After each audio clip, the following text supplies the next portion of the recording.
Continuamos a punto con Juan Carlos Fernández. Contribución de A Punto con Juan Carlos Fernández para una Venezuela mejor. Bueno, revisando información, mis queridos amigos, un periodista llamado Martí Hurtado y su esposa fueron detenidos la noche de este jueves en su residencia en Punto Fijo.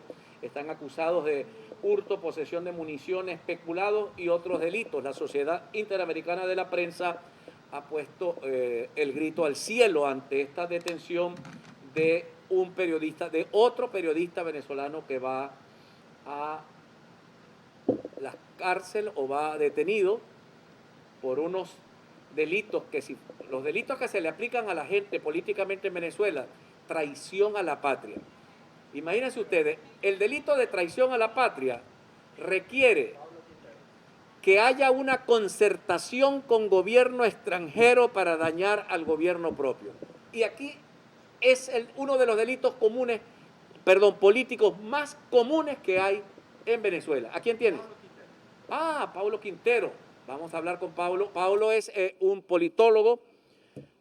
Es primera vez que viene al programa, pero le he seguido su actividad como analista y me pareció que era bien importante que estuviese con nosotros para poder hablar de este tema que está sucediendo entre la oposición y Maduro, la oposición de Guaidó y Maduro, porque Maduro dice, si me quitan las sanciones, si me devuelven las cuentas bancarias, si reconocen a la Asamblea Nacional, voy al diálogo.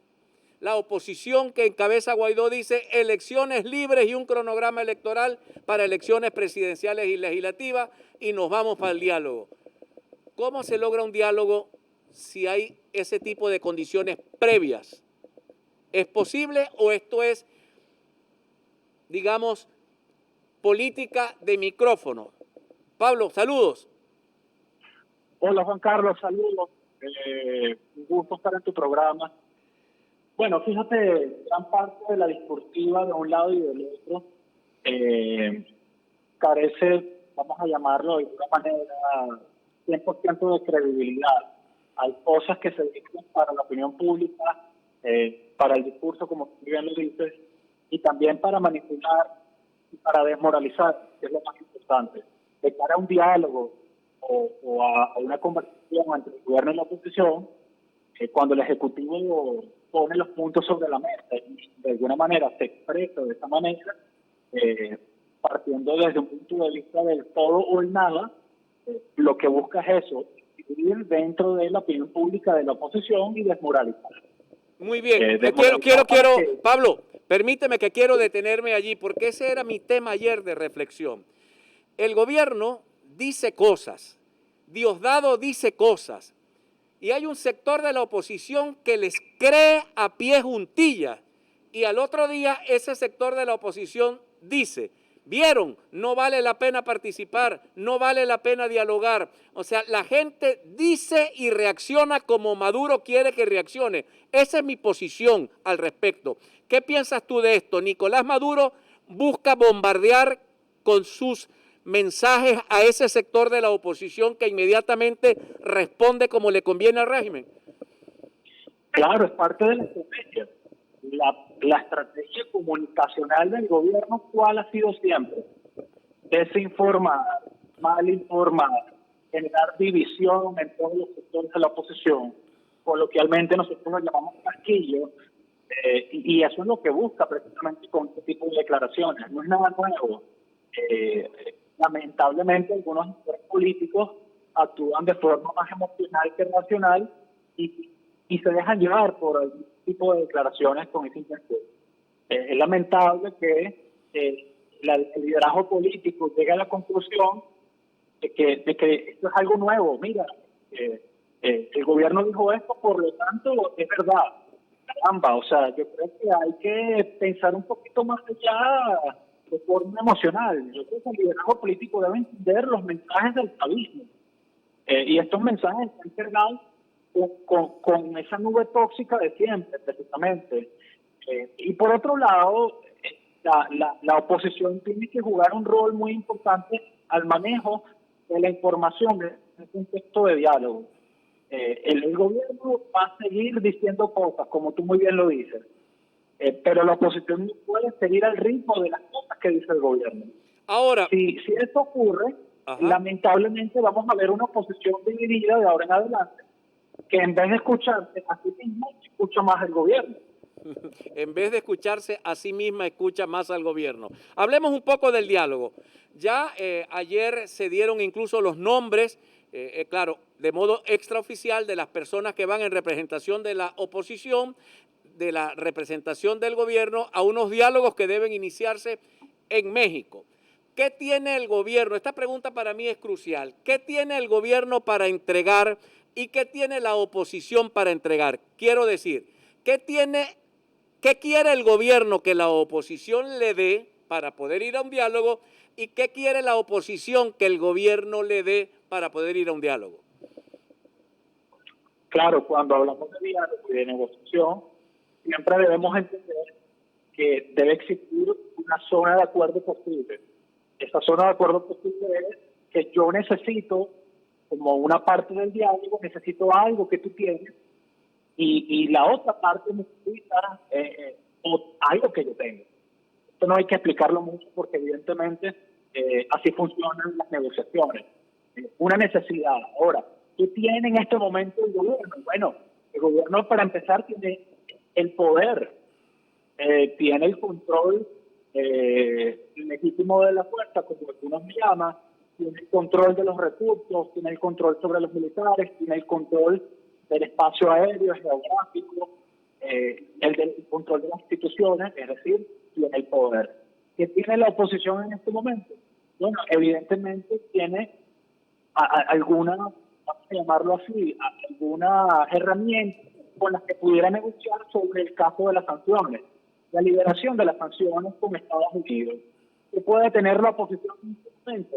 Bueno, la capacidad de generarle al gobierno un terreno fértil para volver a la política electoral, a la política, vamos a llamarlo, no democrática, pero sí la política electoral dentro del sistema, ¿ok?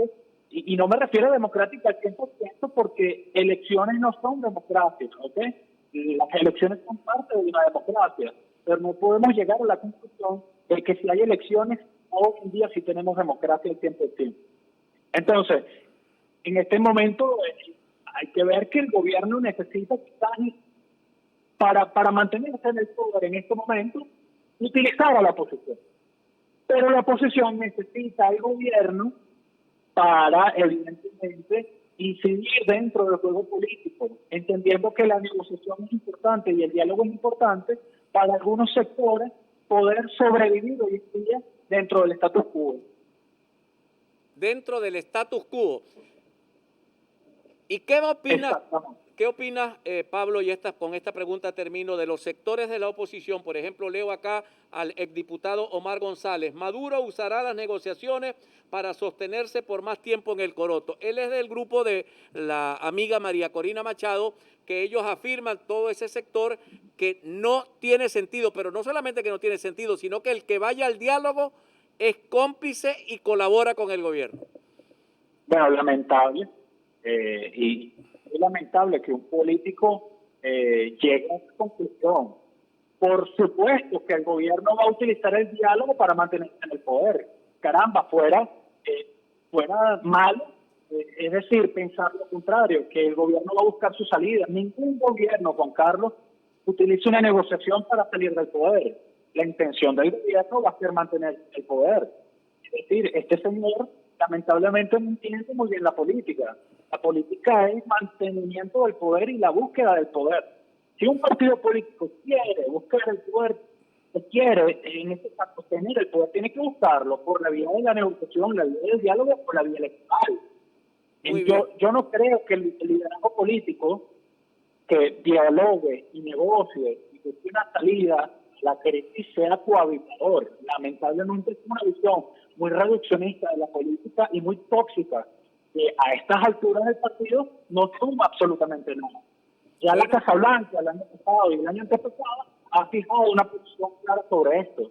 De hecho, la gran fotografía donde vemos a Leopoldo López y a Julio Borges sentado como representante de la Casa Blanca, precisamente corresponde a una estrategia de diálogo y negociación que se está trabajando desde allá arriba de Estados Unidos. Bueno, muchísimas Entonces, gracias, Pablo.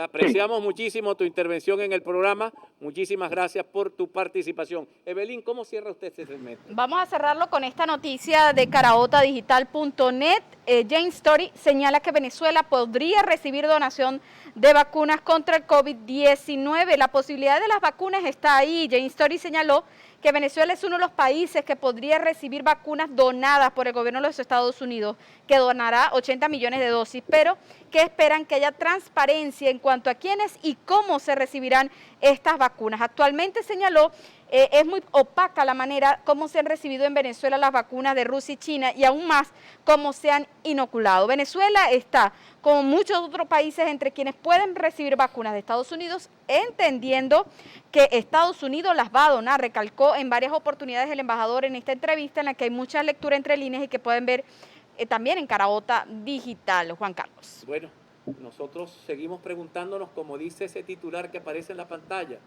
¿dónde están los 200 millones de dólares o las vacunas o los 200 millones de dólares que le entregamos supuestamente a los rusos? ¿Dónde están? Identificamos y ya regresamos. A veces uno sabe de qué lado estar, simplemente viendo quiénes están del otro lado. Esto lo dijo Leonard Cohen, poeta canadiense. Ya regresamos. A punto con Juan Carlos Fernández. Voy a hablarles de